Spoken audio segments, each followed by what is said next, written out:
నాకు బతికే అవకాశమే లేదని చెప్పేసి చనిపోయిన తర్వాత దేవుని సన్నిధికి వెళ్ళిన తర్వాత ప్రభు నా ఆత్మను తీసుకున్న తర్వాత నా సాక్ష్యం ఎవరైనా చెప్తారు. ఇంతమంది పరిస్థితుల మధ్య నేను ఉన్నాను కాబట్టి ఎవరో ఒకరు నా గురించి నేను కర్రలు పట్టుకొని నడిచి సువార్త కనిపిస్తుంటే ఏమంటా ఉండేవారంటే, అమ్మ నువ్వు ఒక చోట కూర్చొని నీకు డబ్బులు ఇస్తామంట, నేను డబ్బులకి రాలేదమ్మా, ఆకలి బాధకు అక్కో మీ వీధికి రాలేదక్కో, అరే కూటికి లేకోరక్కో మీ పేటకు రాలేదమ్మా, పరలోకం నుండి అక్కో దిగి వచ్చిన వార్త అక్క అని చెప్పేసి నేను చెప్తుండేవాళ్ళు మేడం.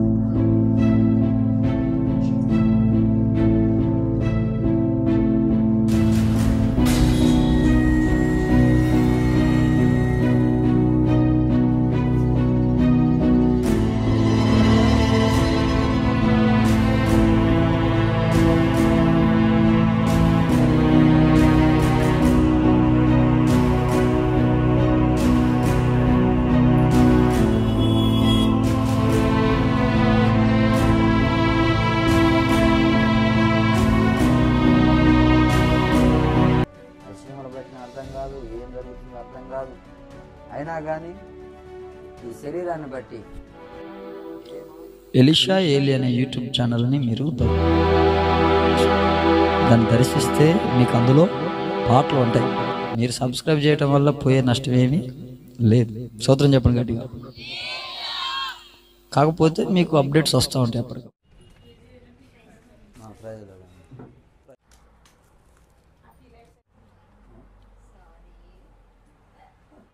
చూడటానికి శ్రీకాకుళం వచ్చినాం.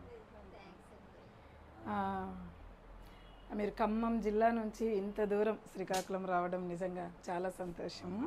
అక్క ఛానల్ చాలా బాగా సుపరిచితం. మన ఛానల్ చాలా సాక్ష్యాలు విన్నారు. నేను మీ గురించి చెప్పిన తర్వాత ఛానల్ పేరు చెప్పగానే తను సర్ప్రైజ్తో సంతోషంతో పొంగిపోయింది. చాలా సాక్ష్యాలు విన్నానురా అని వింటున్నానని. సో ఈరోజు మీరు అదే అంటారు కదా, హృదయ కోరికలు తీర్చేటటువంటి వాడు దేవుడని. ఒక దినాన నా సాక్ష్యం కూడా అలా ఉంటే బాగుండు అని అయితే మనసులో అనుకున్నారంట. ఒక దినాన ఎవరో ఒకరు ఖచ్చితంగా నా దగ్గరకు వస్తారు అని కూడా అనుకున్నారంట. కానీ భయపడ్డారు తను బయటికి రావడానికి. దేవుడు అద్భుతమైన రీతిలో ఈ దినాన మిమ్మల్ని తీసుకురావడం చాలా సంతోషం. అక్క పేరు జీవక్క. మరి ఇటువంటి పరిస్థితుల్లో ఎంతో మందికి దీవెనకరంగా ఆశీర్వాదకరంగా ఉంటూ ఉంది. ఈ దినాన మీరు రావడం అనేది చాలా సంతోషం. దేవుని పరిశుద్ధ నామానికి మహిమ కలుగును గాక. మన మధ్యలో గొప్ప దైవజనురాలు అక్క పేరు జీవక్క. శ్రీకాకుళం జిల్లాలో మరి అక్కగారు ఉంటున్నారు. ఒకప్పుడు ఇలా ఉండేదన్నమాట. ఇట్లా మీరు ఒకసారి ఫోటోని చూడండి. ఒకప్పుడు ఇలా ఉండేది. మరి ఇలా ఉన్న తర్వాతకి అయితే అక్క సాక్ష్యం మీరు ఒక్కసారి వినండి. అక్క గారి ద్వారా మేము ఇక్కడికి రావడం జరిగింది, దేవుడి పాస్టర్ గారి యొక్క సహకారంతో. మరి ఆలస్యం చేయకోకుండా అక్కగారి సాక్ష్యాన్ని విందాం. అందరు జాగ్రత్తగా వినండి. ఈ సాక్ష్యం ద్వారా దేవుడి మీతో తప్పకుండా మాట్లాడతారు. రోగినైన నాకై త్యాగమైనావే, రోగినైన నాకై త్యాగమైనావే, దోషినైన నాకై దాహము గొన్నావే, దోషినైన నాకై దాహము గొన్నావే, ఊహ కందదయ్యా నీ ధర్మము, ఊహ కందదయ్యా నీ ధర్మము, అనుక్షణము నిన్నే, అనుక్షణము నిన్నే కొలుతును పునరుద్ధానుడా. నా పేరు జీవనంద కుమారి అండి. మాది శ్రీకాకుళము. శ్రీకాకుళం దగ్గర పల్లెటూరు బెజ్జిపురం గ్రామం అండి. అక్కడే నేను పుట్టి పెరిగిన ఊరండి. నాకు అమ్మ, మా నాన్నగారు చిన్నప్పుడే చనిపోయారండి. మా నాన్నగారు చనిపోయి ఒక 45 సంవత్సరాలు అవుతుంది. అమ్మ ఉన్నారు. నాకు అన్నయ్య, అక్క కూడా చనిపోయారు. అన్న, నేను, అమ్మ ఉంటున్నాము. అన్నయ్యకి మ్యారేజ్ అయిపోయిందండి. అన్నయ్యకి 2 పిల్లలు. ఫ్యామిలీతో కొంచెం మాకు ఉద్యోగరీత్యా కొంచెం దూరంగా ఉంటున్నారు. అయితే నా సాక్ష్యం ఏంటంటే, మేము యేసు ప్రభుని నమ్ముకోకముందు మేము హిందువులము, విగ్రహారాధికులము. అయితే మా నా నా వయసు 4 సంవత్సరాలు చిన్నగా ఉండగా, మా అన్నయ్యకి 8 సంవత్సరాలు, మేము చిన్నపిల్లలుగా ఉండగా నాన్నగారు చనిపోయారండి. అప్పటి నుంచి నేను అన్నయ్యని నన్ను చూపించింది, చూసుకున్నారు. అయితే ఇలా ఉండగా మా అన్నయ్య మా గ్రామంలో అసలు 5th క్లాస్ వరకే స్కూల్ ఉండేది. అయితే నేను అన్నయ్య 5th క్లాస్ వరకు అక్కడ చదువుకున్నాము. మరి హై స్కూల్ చదవాలంటే శ్రీకాకుళం రావాలి. అందుకు మా అమ్మ అన్నయ్యని హాస్టల్లో చేర్పించింది. నేను 5th క్లాస్ అయిన తర్వాత మా ఊళ్ళో ఆడపిల్లలకి చదివించడం అంటే ఆ దినాలలో కష్టం. మరి ఎక్కువగా మా బంధువుల్లో బయటికి వచ్చి చదవాలంటే చాలా కష్టము. కానీ మా అక్క వాళ్ళు నర్సంపేటలో ఉంటుండగా వాళ్ళ దగ్గర పెట్టి నన్ను అక్కడ వాళ్ళు చదివించారండి. అయితే ఇలా 10th క్లాస్ వరకు నేను చదువుకున్న తర్వాత 10thలో నాకు ఒకలాంటి భయంకరమైన వ్యాధి, అంటే అది మెనింజైటిస్ వ్యాధి అన్నారు డాక్టర్సు. అంటే టీబీ మెనింజైటిస్ వ్యాధి. అది తర్వాత తెలిసింది. మా అక్క ఫీవర్ బాగా వచ్చేసేది, తలనొప్పి, కళ్ళు తిరగడము. అలా ఉంటుండగానే మా అక్క మావయ్య వాళ్ళ ఇంటి దగ్గర ఉన్నానండి. నేను పొందూరు అనే ఒక ప్రాంతంలో, ఒక ఊరిలో. వాళ్ళు నన్ను అక్క మావయ్య మంచి డాక్టర్ దగ్గరికి చూపించారు. కానీ ఎన్ని మంచి మందులు, మెడిసిన్స్ మంచిగా ఇచ్చినా సరే కొంచెం కూడా తగ్గేది కాదు. రోజు రోజుకి నా పరిస్థితి తీవ్రమైంది. అప్పుడు మా అక్క మావయ్య అన్నయ్య ఏం చేశారంటే మా శ్రీకాకుళం తీసుకొచ్చేసారు, మా పిన్ని వాళ్ళ ఇంటికి. అప్పుడు అమ్మ పిన్ని ప్రతిరోజు నన్ను డాక్టర్ దగ్గరికి తీసుకెళ్ళేవారు. అలా ఒక నెల రోజులు అయిపోయింది. కానీ నా పరిస్థితి మాత్రం రోజు రోజుకి దిగజారిపోతుందన్నమాట. ఫీవర్ తగ్గట్లేదు, తలనొప్పి తగ్గట్లేదు, వామిటింగ్స్ తగ్గట్లేదు, విపరీతమైన కాళ్ళు చేతులు లాగేయటము. అలా ఉంటుండగా ఇంకా ఫుడ్ కూడా పూర్తిగా పడిపోయిందనమాట, తినట్లేదు. అయితే ఆ సమయంలో డాక్టర్స్ ఏం చెప్పాను, ఒక డాక్టర్ గారు రోజు రోజుకి ఈ అమ్మాయి పరిస్థితి బాగోలేదని చెప్పేసి కేజీహెచ్కి తీసుకెళ్ళిపోమన్నారు. తీసుకెళ్ళిపోమంటే ఇంకా మా అన్నయ్య అమ్మ విశాఖపట్నం కేజీహెచ్కి తీసుకొచ్చేసారు. అక్కడ తీసుకొచ్చిన తర్వాత నన్ను ఎమర్జెన్సీ వార్డులో జాయిన్ చేశారు. ఎందుకంటే నా పరిస్థితిని బట్టి నా పరిస్థితి చాలా సీరియస్గా ఉంది కాబట్టి కేజీహెచ్ అది ఎమర్జెన్సీ వార్డులో జాయిన్ చేసిన తర్వాత అక్కడ జాయిన్ అయిన తర్వాత నేను కోమాలోకి వెళ్ళిపోయానంట. నెల రోజులు ఇంకా నేను కోమాలో ఉన్నాను. డాక్టర్స్ ఏమన్నారంటే కోమా నుండి బయటికి వచ్చిన వరకు మేమేం చెప్పలేమనేసారు. అలా నెల రోజుల తర్వాత అద్భుతంగా మరి కోమా నుంచి బయటపడ్డాను. వెంటనే వాళ్ళు డాక్టర్స్ ఏమో రాజేంద్ర ప్రసాద్ వార్డుకి, అంటే ఎమర్జెన్సీ వార్డు నుంచి రాజేంద్ర ప్రసాద్ వార్డుకి నన్ను షిఫ్ట్ చేశారండి. ఇలా ఎప్పుడైతే అక్కడ అంటే ఎమర్జెన్సీ వార్డు నుంచి నన్ను రాజేంద్ర ప్రసాద్ వార్డుకి తీసుకొచ్చేసారు. అక్కడి నుంచి మళ్ళీ అంటే నాకు ట్రీట్మెంట్ మొదలయ్యింది. అక్కడ నెల రోజులు ఉన్నాను. నెల రోజులు ఉన్న తర్వాత ట్రీట్మెంట్ అవుతుండగానే అక్కడ డాక్టర్స్ మళ్ళీ నాకు అన్ని టెస్టులు చేశారండి. అన్ని టెస్టులు చేసిన తర్వాత నాకు వెన్ను ఆపరేషన్ చేశారు. మెడ నుంచి ఆ కింద భాగం వరకు నాకు వెన్ను ఆపరేషన్ చేశారు. వెన్ను ఆపరేషన్ చేసిన తర్వాత అక్కడ 10 రూపాయలు ఇంకొక వార్డుకి నన్ను మార్చారు. తర్వాత ఫిజియోథెరపీకి కూడా తీసుకెళ్లారు. అక్కడ అలాగా ట్రీట్మెంట్ అవుతుండగా మళ్ళీ ఏమైపోయిందని చాలా సీరియస్గా పరిస్థితిలోకి వెళ్ళిపోయాను. అంటే మళ్ళీ టెస్టులన్నీ చేశారు. పచ్చకామెర్లు, టైఫాయిడ్, టీబీ ఇవన్నీ యాడ్ అయ్యాయి. మా మెడిసిన్స్ కూడా ఇంకా పనిచేయడం మానేశాయి. డాక్టర్స్ ఏమన్నారంటే ఇంకా ఈ అమ్మాయిని మీరు అక్కడ నెల రోజులు ట్రీట్మెంట్ అయిన తర్వాత, ఆపరేషన్ అయిన తర్వాత నేను కోలుకుంటున్నానని అనుకున్నారు. కానీ ఈలోపే మరలా సీరియస్ కండిషన్. డాక్టర్స్ ఏం చెప్పారంటే మా అన్నయ్య చిన్నోడండి, అప్పుడు సెకండ్ ఇయర్. డాక్టర్స్ ఏమో ఆ అన్నయ్యని లోపలికి తీసుకెళ్ళిపోయి, బాబు ఇంకా మీ చెల్లి ఇంకా బ్రతకదు, మా ప్రయత్నాలు మేము చేశాము, హోప్లెస్ కేసు, ఇంకా బతికే అవకాశమే లేదు, ఊపిరి ఉంటుండగానే ఆ అమ్మాయిని మీరు తీసుకెళ్ళిపోతే మంచిదని చెప్పారు. ఆ మాట మా అన్నయ్య మా అమ్మకు చెప్పడానికి చాలా ఎలా చెప్పాలి, చెప్తే తట్టుకోగలదో లేదో. మా అన్నయ్య కూడా చిన్నోడే కాబట్టి ఇప్పుడున్న సౌకర్యాలు అప్పుడు లేవండి. అది 1990 అంటే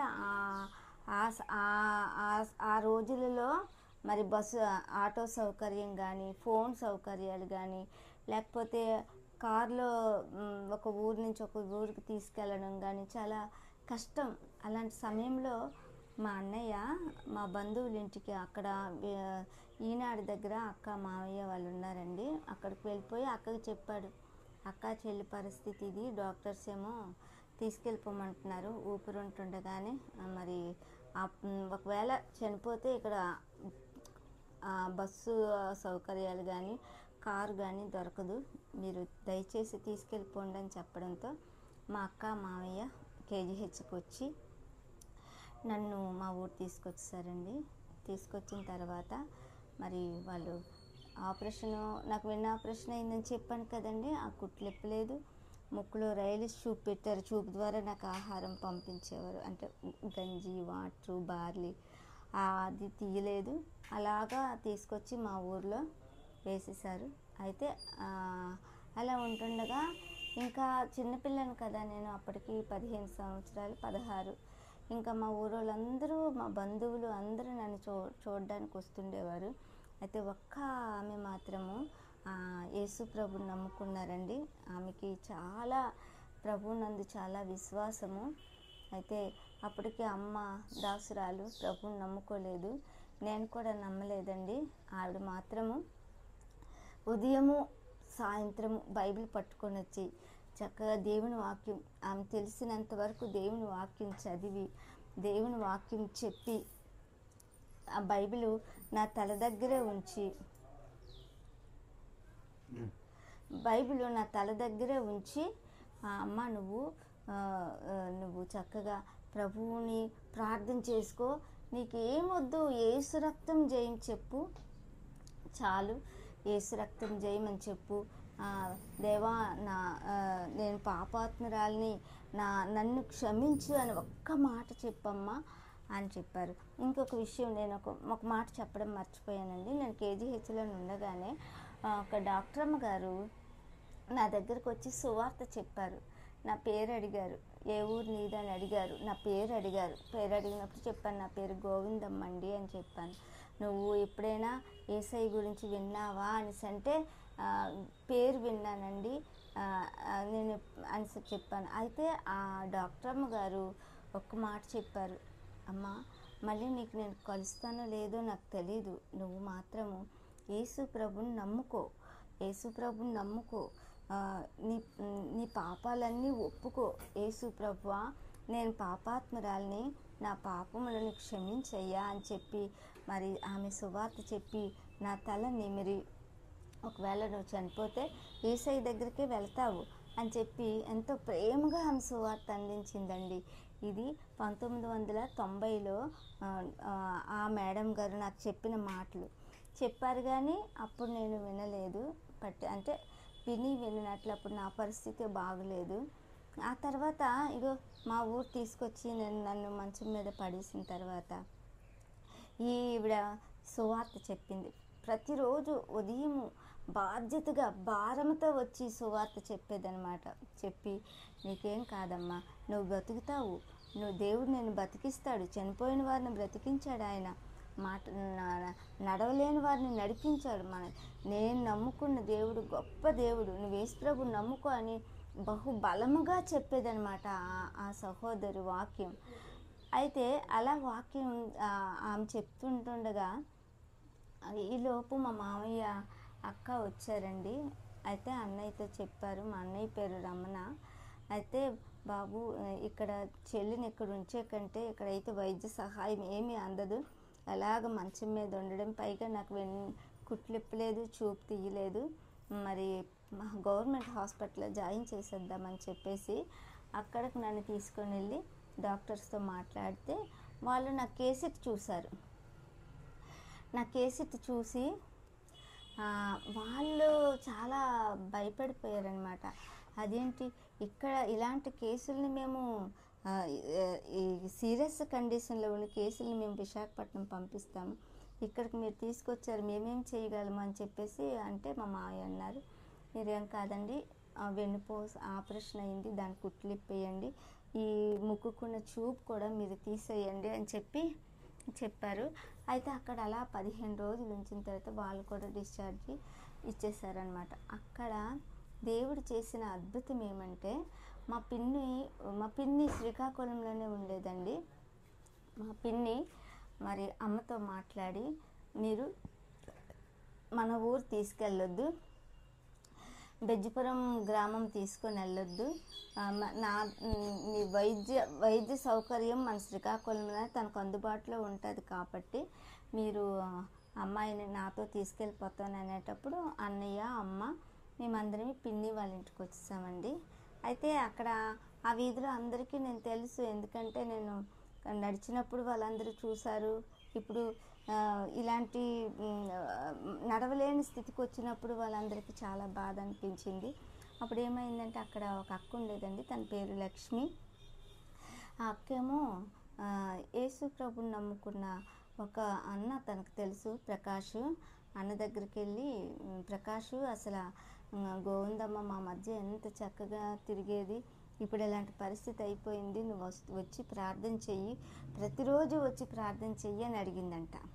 అయితే అన్న వచ్చారు, తను పిలిచిన వెంటనే వచ్చారు, ప్రార్థన చేశారు, అమ్మతో చెప్పారు. అమ్మతో ఏంటంటే, అమ్మ రేపు ఆదివారము నేను వస్తాను, మీ పాపను నేను చర్చికి తీసుకొని వెళ్తాను, నీకు ఇష్టమేనా అంటే అమ్మ వద్దనేసింది. వద్దు బాబు, చర్చికి తీసుకొని వెళ్ళొద్దు, అవసరమా, మీరు వచ్చి ప్రార్థన చెయ్యండి కానీ మందిరానికి తీసుకొని వెళ్ళొద్దు అనేసి అంటే, లేదమ్మా నేను తీసుకెళ్తాను అని చెప్పేసి ఆయన ఇప్పుడైతే ఆటోలు కానీ అప్పుడు రిక్షాలు అనమాట, ఆయన రిక్షా తీసుకొచ్చి నన్ను చేతుల మీద మోసుకొని వెళ్ళి రిక్షాలో కూర్చొని పెట్టి మందిరానికి తీసుకొని వెళ్ళారు. మందిరానికి తీసుకొని వెళ్ళినప్పుడు మందిరానికి చివర నాకు ఒక కవర్ వేసి ఆ కవర్ మీద పడుకొని పెట్టి అలాగ ప్రార్థన అంతా అయిపోయిన తర్వాత, ఆరాధన అయిపోయిన తర్వాత విశ్వాసులందరూ చాలామంది నన్ను వచ్చి చూశారు. కొంతమంది అయితే నన్ను చూసి భయపడ్డారు, ఎందుకంటే పూర్తిగా నేను సన్నంగా అసలు చాలా చనిపోయి, అంటే నన్ను చూస్తున్న వాళ్ళు ఎవరైనా సరే ఇంక ఈ అమ్మాయిని ఎందుకు తీసుకొచ్చారు, ఒకవేళ చనిపోతే దేవుని నామానికి అవమానం కదా అన్నారు అక్కడ విశ్వాసులు అంటూ మా అమ్మతో అన్నారు, ప్రకాష్ అన్నతో అన్నారంట, ప్రకాష్ అవసరమైతే మనం వెళ్ళి ప్రార్థన చేద్దాం కానీ ఆ అమ్మాయిని మందిరం తీసుకొని రావద్దు, తను చాలా సన్నబడిపోయింది ఆ అమ్మాయి అంటే ఇంకా అన్న పట్టించుకోలేదు వారందరి మాటలు.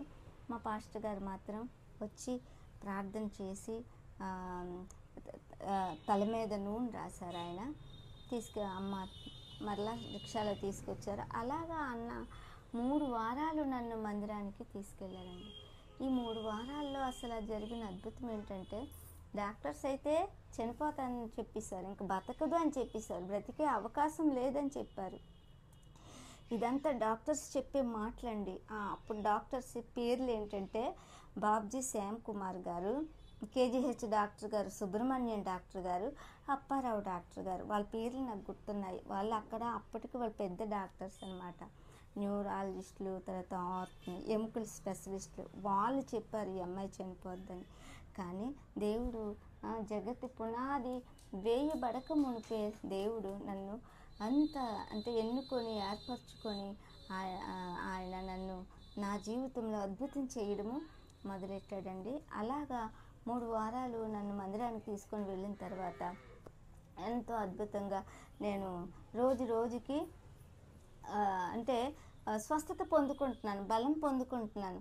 ఈ మూడు నెలలు నాకు ఆహారం లేదు కదండి. కానీ ఎంత అద్భుతంగా అంటే మందిరానికి వెళ్ళిన తర్వాత దేవుడు అలాగా కొంచెం బార్లీ వాటరు, మజ్జిగ అన్నం అలా తినడము మొదలుపెట్టానమాట. అలాగా ఉంటుండగా నేను వాక్యం చదవడం మొదలెట్టానండి. యోహాను సువార్త 11వ అధ్యాయము 25-26 వచనాల్లో ఒక మాట ఉంది. అందుకు యేసు, పునరుత్థానమును జీవమును నేనే, నా యందు విశ్వాసముంచువాడు చనిపోయినను బ్రతుకును, బ్రతికి నా యందు విశ్వాసముంచు ప్రతి వాడును ఎన్నటికీ చనిపోడు. ఈ మాట నమ్ముచున్నావా అని యేసు ప్రభు మరియమ్మను అడుగుతాడనమాట. అయితే ఇవన్నీ నాకు అర్థం కాలేదు, మార్తమ్మను అడుగుతాడు. ఇవన్నీ నాకు అర్థం కాలేదు, కానీ ఒక మాట, నా యందు విశ్వాసం ఉంచివాడు చనిపోయినను బ్రతుకును. నేను ఇదే పరిస్థితిలో ఉన్నాను. చావు బ్రతుకుల మధ్య నేను పోరాడుతూ ఉన్నాను. ఒకవైపు డాక్టర్స్ చెప్పేశారు ఈ అమ్మాయి చనిపోద్దని, కానీ ఈ మాటలు నా హృదయంలో బాగా ఫలించాయండి. బ్రతికి నా యందు విశ్వాసం ఉంచువాడు ఎన్నటికీ చనిపోడు. చనిపోయే ముందు ప్రతి ఒక్కరికి నరక భయం ఉంటుంది కదండి. చనిపోతే నేను ఎక్కడికి వెళ్తాను అంతవరకు నాకు ఏం తెలియదు, కానీ డాక్టర్స్ ఎప్పుడు చనిపోద్ది అనగానే భయం వేసింది. నరకం ఉంది కదా, అక్కడ ఎములు ఉంటారంట, రంపాలతో కోసేస్తారంట, ఇంకా రకరకాల ఆలోచనలు, నేను ఎక్కడికి వెళ్ళిపోతాను నేను అని చెప్పేసి భయము. కానీ ఇక్కడ ఈ మాటలను పట్టుకొని నేను దేవుని సన్నిధిలో ప్రార్థన చేశాను. ప్రభువా, నిన్ను నమ్ముతున్నాను ప్రభువా, మరి నేను అంటే డాక్టర్స్ అయితే బ్రతకదు అనేసారు కాబట్టి నేను ఫిక్స్ అయిపోయాను. నాకు కూడా ఇంకా నేను అన్నాళ్ళు బ్రతకను అని నేను అనుకున్నాను. కానీ ఇక్కడ ఒక మాట అడిగాను, నేను చనిపోతే నాకు అగ్నిగుండంలో పడేయొద్దు ప్రభువా, నిన్ను నమ్ముతున్నాను, నీ సన్నిధికి చేర్చుకో ప్రభువా అని చెప్పి ఈ మాటలు పట్టుకొని దేవుని సన్నిధిలో నేను ప్రార్థన చేశాను. దేవుడు కృపగలిగిన దేవుడు నన్ను ఎంతో ప్రేమించి నా ఆయుష్ని పెంచి నాకు ఆరోగ్యం దినదినము దేవుని కృపను నేను పొందుకుంటున్నాను. అంత మాత్రమే కాదు, మా పాస్టర్ గారు గోడి సామ్యాల్ గారు, మా పాస్టర్ గారు వచ్చి ఒక బుక్ ఇచ్చారు, నరకము ఎరుక అని ఒక బుక్ ఇచ్చారు. ఆ బుక్ చదివినప్పుడు అందులో ధనవంతుడు లాజరు కథ నేను చదివానండి. ఆ కథ చదివినప్పుడు నిజంగా నాకు నా హృదయము తెరవబడిందనమాట. పూర్తిగా నేను యేసు ప్రభు నందు విశ్వాసం ఉంచాను, నమ్ముకున్నాను. ప్రభువా, నేను నిన్ను నమ్ముతున్నాను, నేను చనిపోతే నన్ను నీ సన్నిధికి చేర్చుకో, నా పాపములను క్షమించి మీ రక్తంలో నన్ను కడుగు ప్రభువా అని చెప్పి ప్రార్థన చేసుకున్నాను. అయితే ఒకసారి మరలా నన్ను మందిరానికి నడిపించిన అన్న ప్రకాష్ అన్న వచ్చాడు. వచ్చి ప్రార్థన చేస్తుండగా అమ్మను కూడా ముసుగేసుకోమన్నాడు. అమ్మ ప్రార్థన చేస్తాను ముసుగేసుకొని. నేను నమ్మను, ఎందుకంటే మాకు బోల్డ్ దేవుళ్ళు ఉన్నాయి, నేను నమ్మలేను బాబు అని. కానీ అన్న ప్రార్థన చేస్తుండగా మా అమ్మ హృదయము తెరవబడింది అనమాట. ఏం జరిగిందో తెలియదు, కానీ తన హృదయము తెరవబడింది, ప్రభువుని నమ్ముకుంది. అయితే నమ్ముకుందిగా మందిరానికి వచ్చేది. ఇలాగా నేను ప్రభువుని నమ్ముకుంటున్నాను. మా పాస్టర్ గారు ఏం చేశారంటే చర్చ్ క్యాంపస్లోనే మాకు ఇల్లు ఇచ్చారు. అలా ఇల్లు ఇచ్చిన తర్వాత ఒకసారి మా పాస్టర్ గారిని అడిగాను, అయ్యగారు నాకు బాప్తిసం కావాలంటే, వద్దమ్మా నువ్వు ఇంకా నమ్ముకోవాలి, దేవుని వాక్యం చదువుతుండు అలా చెప్పిన తర్వాత ఒకరోజు మరి అప్పుడు ఇలాగే ఉన్నానండి, కాళ్ళు పనిచేసేవి కాదు, మంచం మీదే ఉన్నాను నేను. అయితే బాప్తిస్ము అంటే మా ప్రకాష్ అన్నయ్య బాప్తిసం సిద్ధపడ్డాను. నేను బాగా అడిగేదాన్ని, నాకు బాప్తిసం కావాలి పాస్టర్ గారు, నాకు కావాలి, నాకు ఇవ్వండి, నేను చనిపోతే యేసయ్య దగ్గరికి వెళ్ళిపోవాలి, నాకు ఇవ్వండి అని చెప్పి నేను అడిగినప్పుడు నేను బాగా సిద్ధపడ్డాను. ఈలోపు అమ్మ కూడా ప్రభుని నమ్ముకుందండి. ఒక మీటింగ్స్కి వెళ్ళినప్పుడు ఇలాగా వాక్యం విని తన హృదయం తెరవబడింది.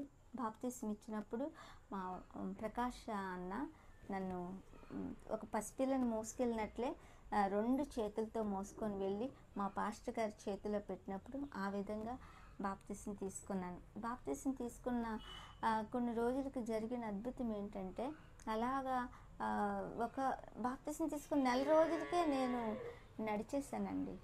నడిచేసాను పూర్తిగా. ఆ స్టిక్స్ పట్టుకొని అలాగా నడవడం మొదలుపెట్టాను. మా అమ్మకి చాలా ఆశ్చర్యం.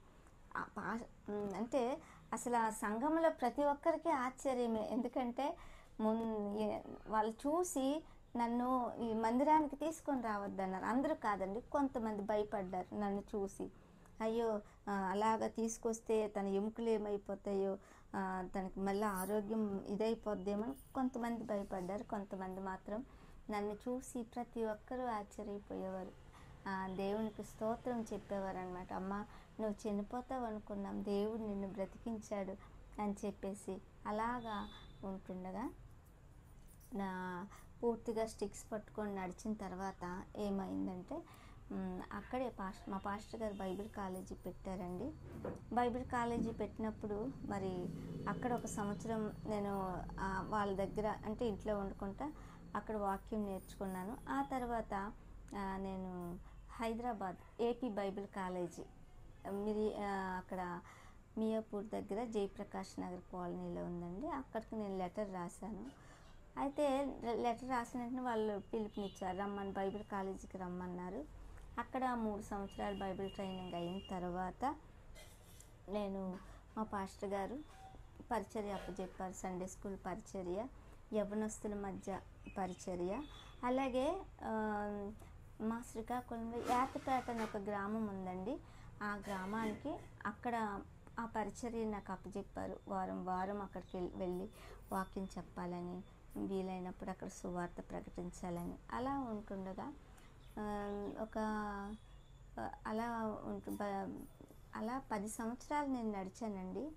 నడిచిన తర్వాత మరలా ఏమైందంటే, మరలా నాకు ఫస్ట్ 1990లో వచ్చిన వ్యాధి మళ్ళీ తిరగబడింది అనమాట. అదే వ్యాధి మరలా నడవలేని పరిస్థితి అయిపోయాను. నడవలేని పరిస్థితి, బాడీ అంతా పెయిన్స్, విపరీతమైన నొప్పి, వెన్నుపూసంతా చాలా బాధ. నడవలేకపోయేసరికి మరలా కేజీహెచ్కి వచ్చి చూసినప్పుడు ఎంఆర్ఐ స్కాన్ తీశారు. మరి అక్కడ సుబ్రహ్మణ్యం డాక్టర్ గారు మొత్తం వెన్నుపూసంతా డ్యామేజ్ అయ్యింది, మెదడు కొంచెం ప్రాబ్లం ఉంది, తనకు వెంటనే ఆపరేషన్ చేయాలి. మళ్ళా ఆపరేషన్ అయ్యిందండి. మళ్ళీ ఆపరేషన్ అయిన తర్వాత ఎప్పుడైతే ముందే నడవలేని పరిస్థితి, ఆపరేషన్ అయిన తర్వాత వాళ్ళు ముందు చెప్పేశారు. ఆ తర్వాత నుంచి ఇంకా నడవలేదండి, బెడ్కే పరిమితం అయ్యాను. ఇంకా ఆ తర్వాత నుంచి మా అమ్మగారి కష్టాలు ప్రారంభమయ్యాయి. అంటే మంచం మీద ఉండే ఒక వ్యక్తికి పరిచర్య సేవ చేయాలంటే చాలా కష్టము. కానీ 2003లో అండి నాకు మరలా నేను కాలు పడిపోయాయి. ఏ చర్చికి గట్టా మరి ఇంకా వెళ్ళలేదన్నమాట. అలాగా ఇంకా నేను వ్యక్తిగతంగా బైబిల్ చదువుకోవడం, ప్రార్థన చేసుకోవడం.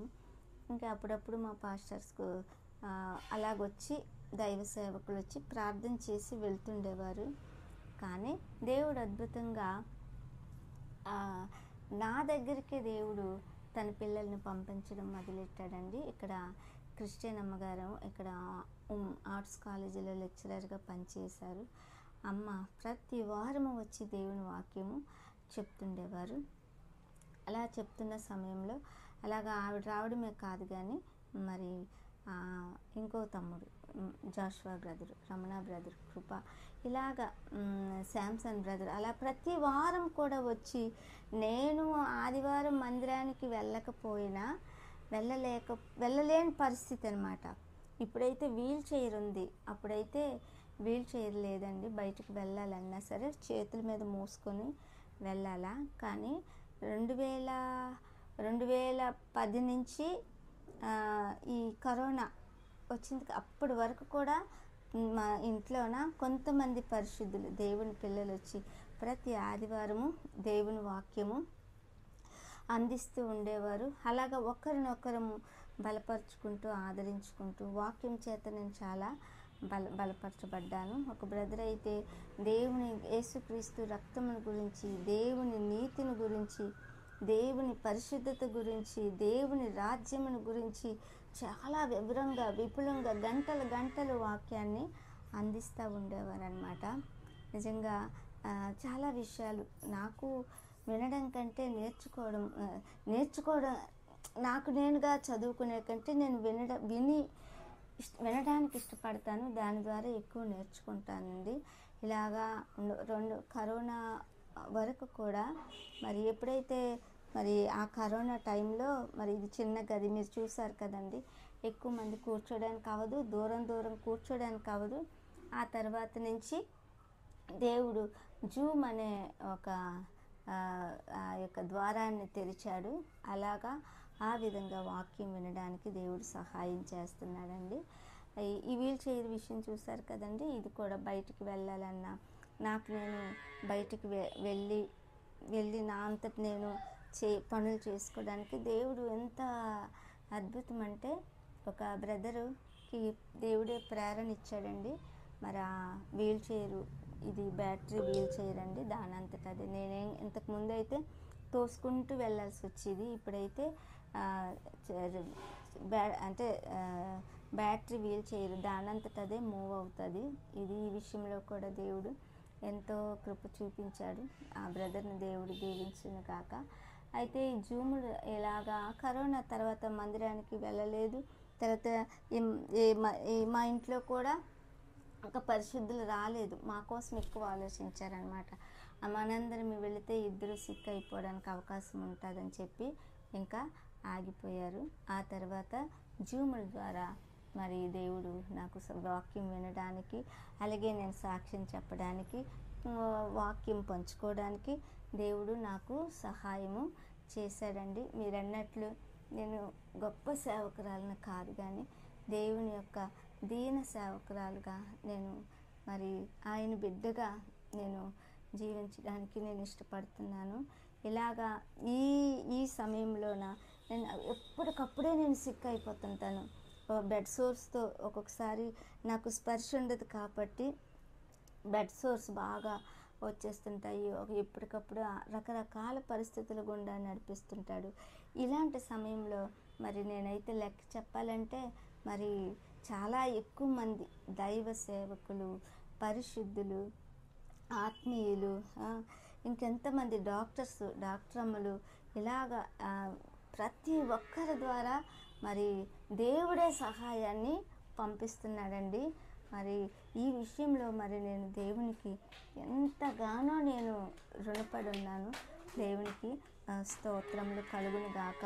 మరి ఇలాంటి సమయంలో మరి అన్ని విషయాల్లో మరి నా కష్టకాలంలో ఎప్పుడు బాగలేకపోయినా మా అన్నయ్య తనెంత సిక్కు అయిపోయినా సరే పరిగెత్తుకుంటూ వచ్చి నాకు అమ్మకి వైద్యం అందిస్తుంటాడండి.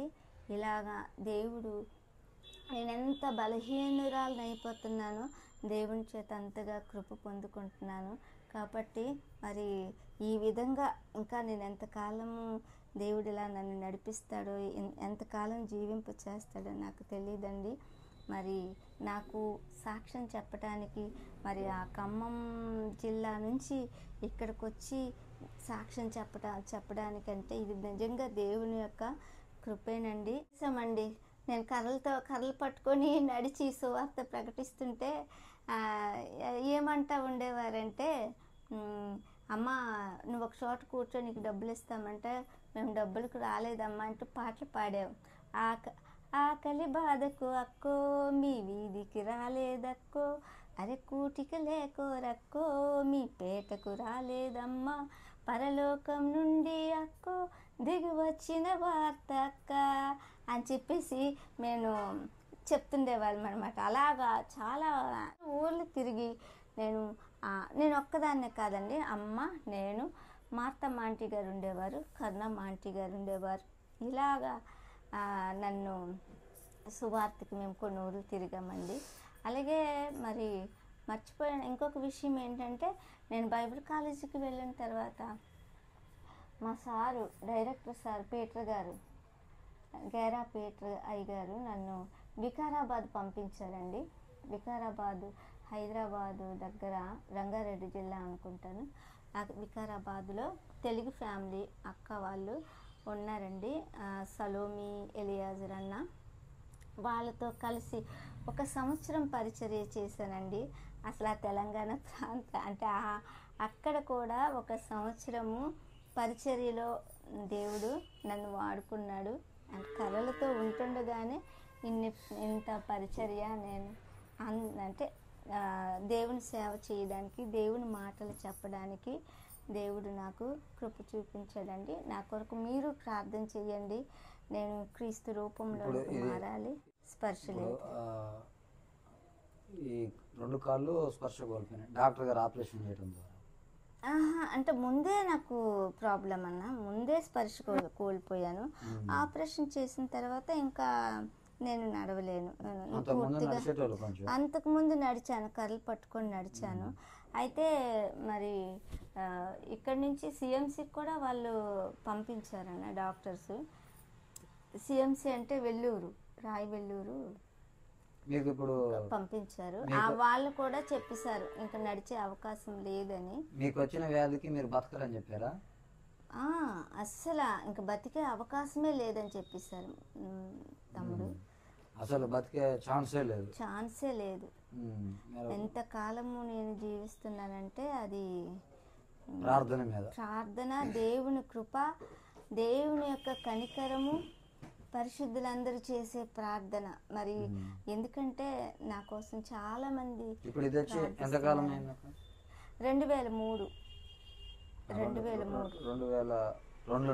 2003 నుంచి ఇంకా ఇదే అంటే 20 సంవత్సరాలు దాటిస్తాయి. అంటే మీరు అప్పుడు చనిపోయి ఉండాల్సింది. అంటే సరిగ్గా 20 సంవత్సరాల క్రితం చనిపోయి ఉండేవారు. 2003లో ఫస్ట్ అప్పుడే డాక్టర్స్ చెప్పేశారు చనిపోద్దని. అంటే 2003 నుంచి ఇప్పుడు 2025 వరకు మరి దేవుడు ఇలాగా కృప చూపిస్తున్నాడు. ప్రార్థన ద్వారా మీరు బతికారు. నేను బ్రతుకున్నానంటే దేవుని యొక్క దయ, దేవుని యొక్క కృప, దేవుని కనికరమేనండి. ఇంకొక విషయం మర్చిపోయానండి తమ్ముడు. నేను వైజాగ్లో కూడా అబోర్డ్ ఆఫ్ పీస్ అని ఒక క్రిస్టియన్ హాస్టల్ ఉంది. అక్కడ కూడా నేను పరిచర్యను కాదు, దేవుని వాళ్ళంతా దేవుని పిల్లల మధ్య నేను కొన్ని రోజులు ఉండడానికి దేవుడు కృప చూపించాడు. అక్కడ సండే స్కూల్ చెప్పాను. ఫోటోలు ఒకసారి చూపించండి.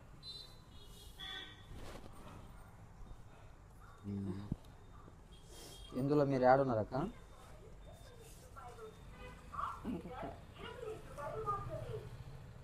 ఇదా? ఇది నేను. ఎక్కడ మీరు? ఇది కాదు.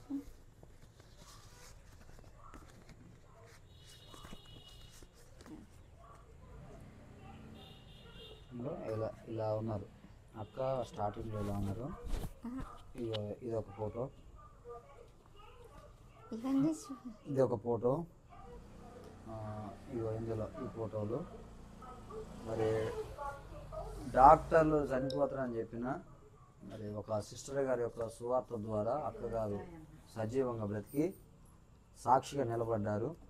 మరి అక్కగారు వీల్ చైర్లో మరి ప్రస్తుతానికి ఉంటున్నారు, మంచానికి పరిమితమై ఉన్నారు. ఆయన ఇక్కడ ఉండి కూడా దేవుని యొక్క సువార్తను ప్రకటిస్తూ దేవుని పని జరిగిస్తూ ఉన్నారు. జూమ్ యాప్ ద్వారా ఆరోగ్యం కోసం ప్రార్థన చేయండి.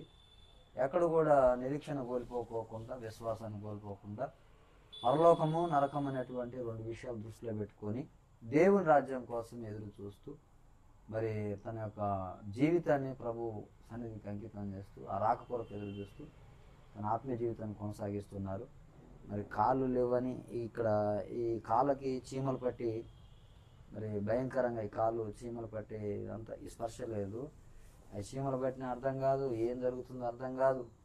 అయినా కానీ ఈ శరీరాన్ని బట్టి ఏమాత్రం సందేహించకుండా, బాధపడుకోకుండా దేవుని స్తుతిస్తూ హ్యాపీగా సంతోషంగా దేవుని సన్నిధిలో అక్క ఎంతకాలం దేవుని యొక్క సన్నిధిలో ముందుకు సాగుతూ వచ్చారు. మరి ఈ టైంలో కూడా ఎవరైనా వచ్చి ఇక్కడ ప్రార్థన పెడితే బాగుండు, ఎవరైనా వచ్చి ఇక్కడ స్వార్థ దేవుని వాక్యం చెప్తే బాగుండు, ఇంకా లేదా జూమ్ యాప్లో ఇంకా నేను ఒక 2 మాటలు దేవుని గురించి చెప్తే బాగుండు, ఇతరులకి స్వార్థ ప్రకటిస్తే బాగుండు, ఈ ఆలోచనతో అక్క మరి ఇంకా నిరీక్షణతో ఉన్నారు. ప్రార్థన చేయండి. మరి అక్క ఆరోగ్యం గురించి కూడా ప్రార్థన చేయండి. మీకు ఇక్కడ స్క్రీన్ మీద అక్క నెంబర్ ఉంటుంది. మీరు మందలించాలి, పరామర్శించాలనుకుంటే అక్కతోటి మాట్లాడండి. వాస్తవానికి సాక్ష్యాన్ని నేను చెప్పకూడదు, నేను చనిపోయినాక నా సాక్ష్యం అందరికి తెలుస్తుంది అని ఒక ఆలోచనతో ఉన్నారు. అవునా అక్క? చనిపోయినాక తెలుస్తుందని. నాకైతే ఇప్పుడు ఇష్టం లేదు. ఇప్పుడు లేదు. నేను చనిపోయిన తర్వాత దేవుని సన్నిధికి వెళ్ళిన తర్వాత ప్రభు నా ఆత్మను తీసుకున్న తర్వాత నా సాక్ష్యం ఎవరైనా చెప్తారు. ఇంతమంది పరిశుద్ధుల మధ్య నేను ఉన్నాను కాబట్టి ఎవరో ఒకరు నా గురించి చెప్తారు. ఇన్ని సంవత్సరాలు దేవుని కృపను నేను ఎలా పొందుకున్నాను అని చెప్పి నా చుట్టూ నా ఆత్మీయులకు తెలుసు కాబట్టి ఎవరో ఒకరు చెప్పాలి అని నేను ఆశపడ్డాను. కానీ ఇలా ఖమ్మం డిస్ట్రిక్ట్ నుంచి ఇక్కడికి వచ్చి వాక్యం సాక్ష్యం వినడానికి వచ్చారంటే అది నిజంగా దేవుని యొక్క ప్రేమ కృప. దేవునికి ఎలిజబెత్ అక్క గారి ద్వారా మరి డేవిడ్ పాస్టర్ గారి ద్వారా మరి ఇక్కడికి రావడం జరిగింది. అక్కడ మంచి సాక్ష్యం ఉందని చెప్పడం ద్వారా వచ్చాము. తీసేయండి.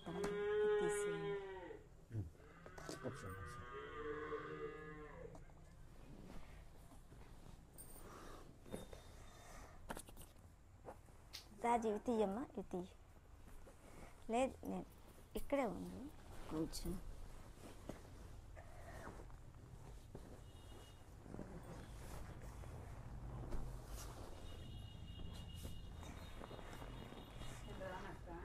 ఉండు, వచ్చినప్పుడు కాలు కింద దించిరా.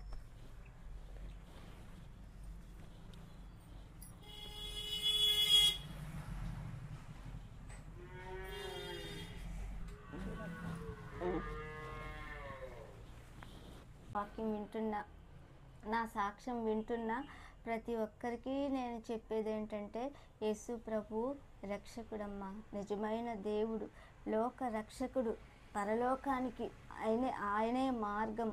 ప్రభు అన్నాడు, నేనే మార్గము, సత్యము, జీవము అన్నాడు. కాబట్టి మరి ఈ సాక్ష్యం వింటున్న ప్రతి ఒక్కరూ యేసు ప్రభు మహాదేవుడు, యేసు ప్రభు మహాగణుడు, ఆయన విమోచకుడు, ఆయన రక్షకుడు, నిత్య జీవాన్ని ఇచ్చే దేవుడు. కాబట్టి ప్రతి ఒక్కరు ఎంత తొందరగా ప్రభువుని నమ్ముకుంటే, నమ్మిన వారిని బట్టి వందనాలు. నమ్మలేని వారి కొరకు నేను ప్రార్థిస్తున్నానండి. నాకెవరూ బలవంతం చేయలేదండి. యేసు ప్రభుని నమ్ముకో అని నాకెవరూ బలవంతం చేయలేదు. ప్రభువే నన్ను దర్శించాడు, ప్రభువే నన్ను రక్షించాడు, ప్రభువే మా కుటుంబం అంతటి పట్ల మరి కృప చూపించాడు. కాబట్టి మీరందరూ దగ్గరలో ఉన్న మందిరానికి వెళ్ళండి, వాక్యము చదవండి.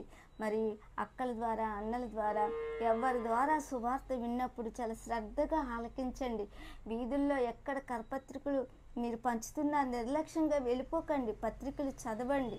యేసు ప్రభు దేవుడు, యేసు ప్రభు రక్షకుడు.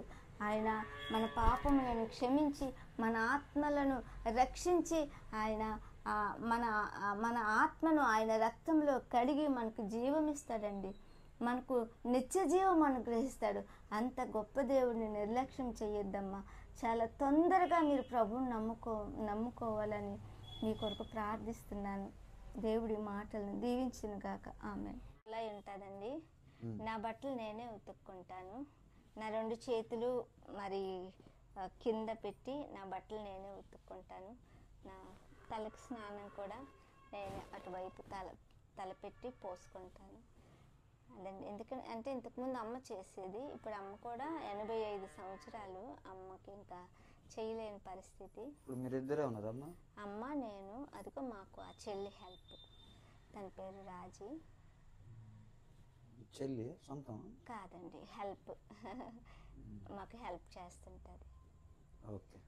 తను ప్రభువుని నమ్ముకోలేదు, తన కోసం కూడా ప్రార్థన చేయండి. సరే, మీ పని అయితే మీరు చేసుకుంటారు. దేవునికి స్తోత్రం. బట్టలు బయటికి వెళ్ళి ఆరబెట్టలేను కదా, తను బట్టలు ఉతుకుతాను కానీ బయట ఆగలి ఆరబెట్టలేను కాబట్టి తను ఆరబెడతాది. ఓకే, సరే.